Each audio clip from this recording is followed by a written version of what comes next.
On the campus of Nevada Union High School. Well, it's turned into a defensive contest, Paul, 7-7 here. And Paul, while we were on the break, we talked about a couple of interesting things. Tell us some of your perspectives on this first half. You know, it's a battle of wills right now, Jim. Both teams, okay, the Herd is averaging 57 points a game. NU is averaging in the 40s every game. We have right now a game with only 2 touchdowns scored, and both have come off of turnovers. A significant play, if you'll remember, when Robert Frazier ran wild down the sideline, down the left-hand sideline, and was run down because Gabe Humphers was fast enough, strong enough, and took a good enough angle to run him down at the 25-yard line. That very well should have been a score. Right after that was the turnover. So consequently, you've got to give Gabe credit for staying with the tackle and not allowing that score. You know, Jim, I think both coaches in the locker room right now are talking to their kids about playing from behind, about playing and bringing your level up. They've got to find something that's going to work for them. Well, I'm not sure exactly what it is going to be for NU, but I think they need to go more to their passing game.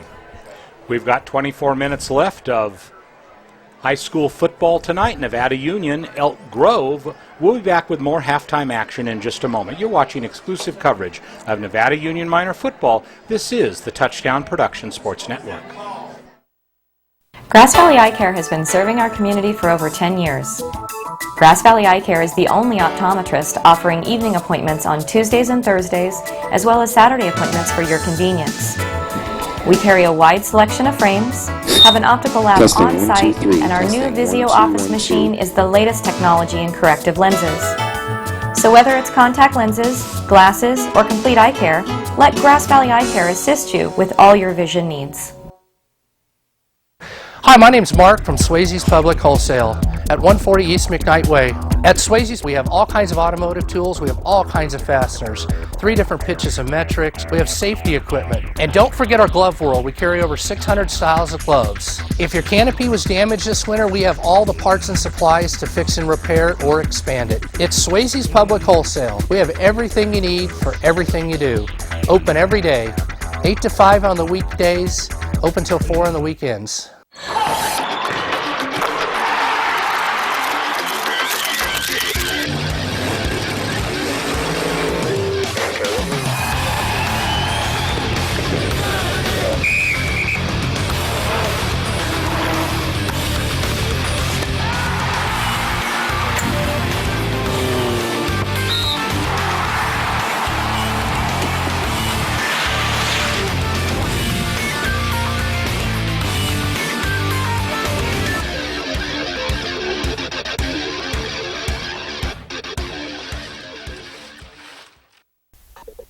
Your car or truck is an extension of your personality. Chuck Cavros knows this, so Top This delivers truck and auto attitude every day with in-store displays featuring thousands of products from WeatherGuard, DZ, bracket truck racks, along with a large selection of aftermarket performance products, all from the top manufacturers. So give your car or truck the attitude it deserves at Top This Truck and Auto Accessories. Yo, what do we want to do here? Well, and here we are at halftime at Nevada Union and homecoming 2011. You know, Paul, let's just talk for just a second more before we enjoy halftime. I thought Josiah Pay had his best half of the season. Very possibly. He had an excellent first half last week, but this half he was the impact player, I'd have to say, for the half. So we're going to give that nod to Josiah. Tanner Vallejo, good first half. And Alex Sandoval steps in for Pat Chappell, and Big Boy has an impactful first half. He really did. He did. He clogged up that middle, and then we saw him make some significant tackles in there. I'll tell you what, Big Boy right now is grinning from ear to ear like he always does in the locker room, and because I'm sure Coach Humphers has noticed this. Well, and I'm sure that he's anxious to enjoy a good second half. And for the Miners, all this is a 24-minute tie with 24 minutes to go. And the only difference is that the Miners will kick off for the second half. You know, both teams, Jim, questioned their own abilities before this game. They wanted to see if they were as good as they think they are. Both teams on the same side. We got two teams undefeated going against each other, and we found that legitimately the two best backs we've seen all year that don't wear a NU uniform are Dion Ransom and Robert Frazier. They are excellent backs. The Thundering Herd have built their offense around these two very fast, very strong running backs. They don't have much of a passing game, and that's why they don't pass. We've also analyzed that, Jim. But what's working right now in your mind for NU, and what do you think they're going to come back to? I think Nevada Union has had portions of drives that have been highly successful, and then they're bogged down in certain points. They have not had a sustained drive. The closest thing to a sustained drive in the first half may well have been the drive that ended the first half. True. Where they were really driving. But, you know, the clock management may have been a little bit better in that situation than it actually was for the Miners. So, here's the thing. The defense really accomplished what we needed them to in the first half. Mm-hmm. I thought that they were steady, that they did the bend but not break. They had big plays when they needed them. The defense has scored the 7 points of the first half for Nevada Union, 7 defensive points. So the defense needs to come out and contain this running game. I'm not worried about the passing game because our defensive backs are incredible. So I'm not worried about that. They have to stop in the second half this running game. It obviously has not been stopped in the manner that it has all season like it has tonight. But we have seen the Miners' offense kind of go in spurts all season. Tonight we've seen the same thing. So here's what has to happen in the second half. The defense has to replicate the first half, and the offense has to get on track. Has to get stepped up. This kind of a game, Jim, this hard-nosed, back-and-forth football kind of game generally is decided on special teams and with turnovers. Let's face it, special teams, a return punt, which we actually, I think, are very, very strong with the Humfer brothers in the backfield, returning punts and kickoffs. And also, I think we're gonna expect maybe another defensive play that will significantly impact the game. But with that said, on the track right now, we have homecoming, and let's take a few minutes and watch that. In this car is our junior Connor Sanders and our junior Princess 2.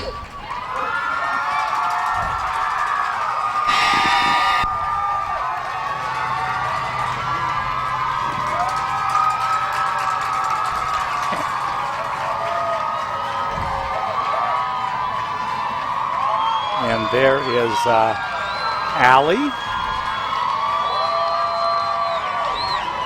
And that looks like, letting them out, it looks like, I guess it's Allie's dad. It looks like Steve Sarner, but I know it's not Steve Sarner. It's Steve's twin. Steve Sarner, the dad of Alex Sarner. Oh, we're not supposed to talk about football right now, are we, Paul? No, Homecoming. we got to talk homecoming here.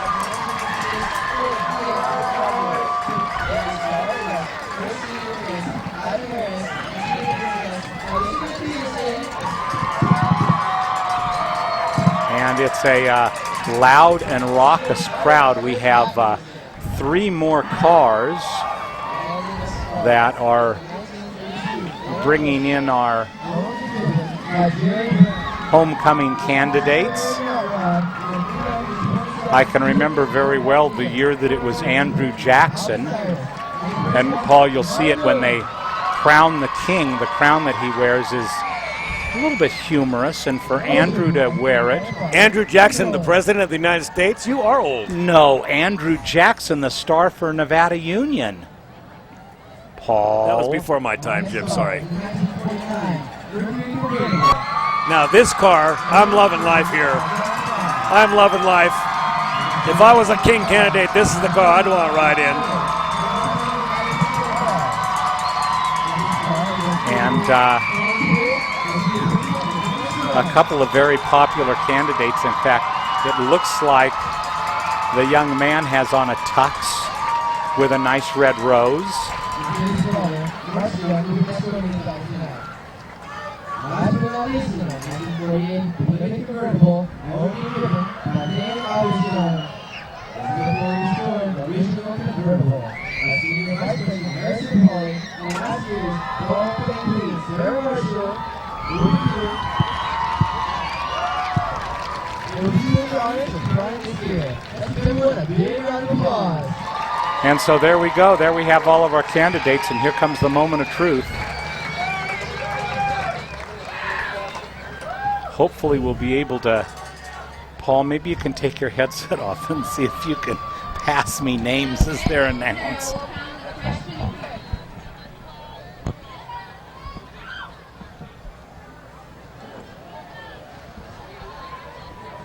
And there are the freshman candidates.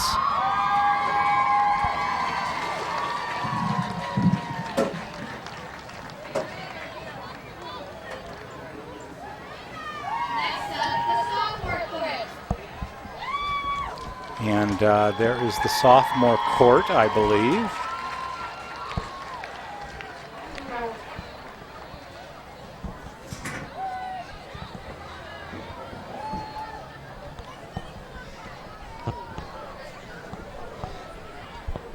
The pomp and circumstance.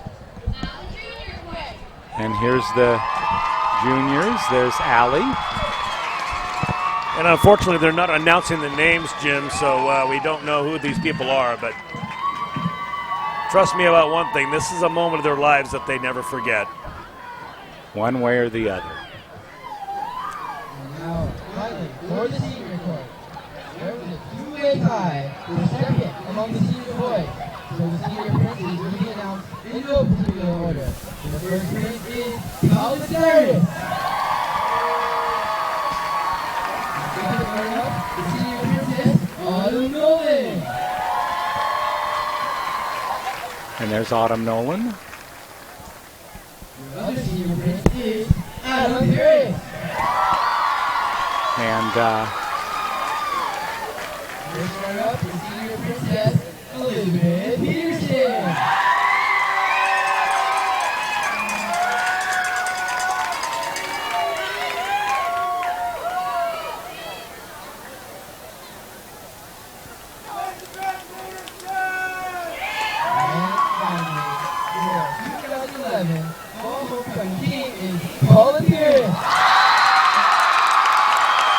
I believe this is the homecoming king.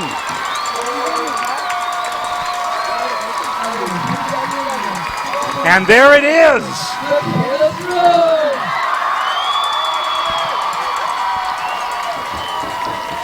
Well, you're absolutely right. This is an unforgettable moment.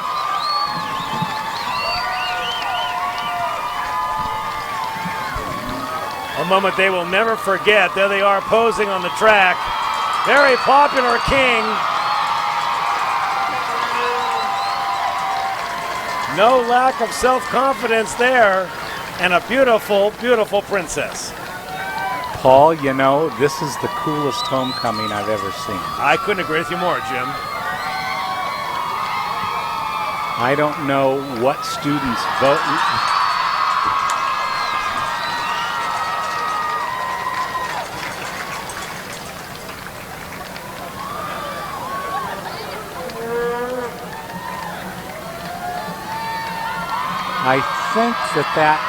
I think his last name is Pierce. I think it's Lauren Pierce's brother, but I'm not 100%. It's Colin Pierce. I know Colin's dad well. Her sister Lauren and I have worked on many projects together. Colin is a great guy. His dad is Dennis, who also writes for the Union. Colin works with his dad, and Colin is just a neat kid. And I'm willing to bet that that crown does not come off for days. Very proud. That is unbelievable. You know how meaningful that is to him, Paul, but how meaningful that must be to his parents.